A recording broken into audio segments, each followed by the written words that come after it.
میرے بھائی اور بزرگوں، آج تو فضا ایسی بن گئی کہ جیسے ہمیں اس دنیا میں ہی رہنا ہے. مغل بھائی صاحب رحمۃ اللہ علیہ کے ہم نے ہر طرف جینے کی فضا بنائی ہوئی ہے. بلڈنگ ایسی بنا لو، چیزیں ایسی بنا لو، گاڑیاں ایسی لے لو، فلاں چیز ایسی کر لو. جینے کی ایک عام فضا بنی ہوئی ہے.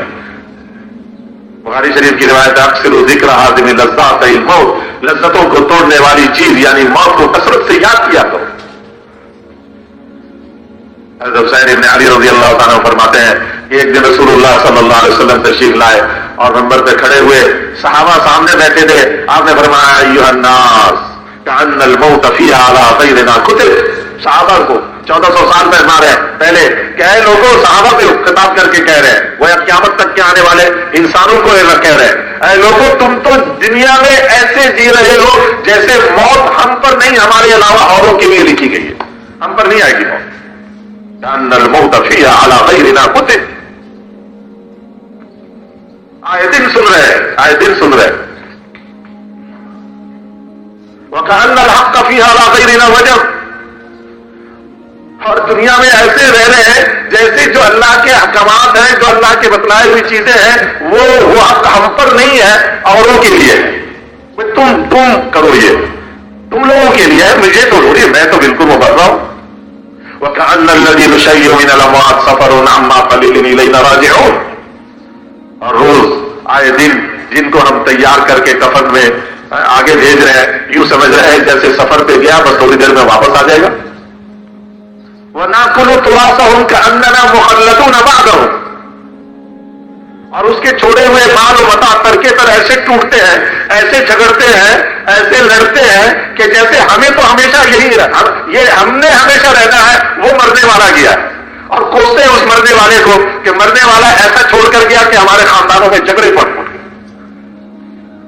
کوئی اپنے حق سے کچھ سے دستبردار ہونے کو تیار نہیں کہ وہ مرا ہے، مجھے نہیں مرنا ہے، میں تو اپنا حق لے کے رہوں گا. وہ حق لینے کے نام پر دنیا سے وہ بھی چپٹی کر جاتا، پھر اس کی اولادیں لڑتی ہیں، پھر وہ بھی حق لینے کے نام سے دنیا سے رخصت ہو جاتے ہیں، پھر ان کی اولادیں لڑتی ہیں.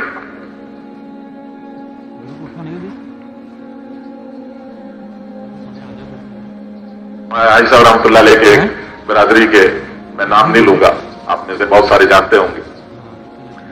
تو ان کا بیٹا، ایک ہی بیٹا تھا، حاجی صاحب کو بڑا محبت تھی اس سے. تو اکثر ان کی والدہ، وہ بھی حاجی صاحب کے خاندان کی تھی، فون کرتی رہتی تھی، وہ انتقال کر کے سب. وہ بیٹا باہر ایک ملک میں رہتا تھا، وہاں سے آیا، مجھے فون کیا تو میں نے کہا جی آ جائیں، میں دروازے پہ بھیجتا ہوں لڑکے کو. وہ خیر آ گیا، حاجی صاحب ملے، بڑے خوش ہوئے حاجی صاحب. وہ باتیں بہت مطلب محبت کی باتیں، بچپن سے اس کو حاجی صاحب نے وہ کیا تھا. اور ان کے والد بھی بڑے بہت قابل، پاکستان کے بہت نامی گرامی ہستی تھے وہ. تو حاجی صاحب نے کہا کہ بھائی وہ تمہارے جو جائیداد تھے ماموں کا، اس کا کیا ہوا؟ تو وہ ہنسنے لگے، کہنے لگے کہ حاجی صاحب نے پھر مجھے سنا ہے، کہنے لگے کہ 3 ماموں تھے، ایک جائیداد پر ان کا جھگڑا تھا تینوں ماموں کا. تو ایک ہی گاڑی میں بیٹھ کر تینوں عدالت جاتے تھے، تینوں کا وکیل بھی ایک ہی تھا، تینوں ایک ہی گاڑی میں عدالت سے واپس آتے تھے، تینوں دنیا سے رخصت ہو گئے. وہ جھگڑا اولاد میں چل رہی ہے، اسی طرح چل رہی ہے. میں نے کہا اولاد بھی چلی جائے گی، پھر اولاد کی اولاد چلے گی، پھر اولاد کی اولاد چلے گی. کہاں اپنی صلاحیتیں برباد کر دنیا کی ان ٹھیکریوں کے پیچھے. وہ کہتا مجھے حساب دو، وہ کہتا تم مجھے حساب دو، وہ کہتا تم مجھے حساب دو. سارے خاندانوں میں یہ جھگڑے چل رہے، کیا تبلیغی کیا غیر تبلیغی، دوسروں کو کیا رونا رو.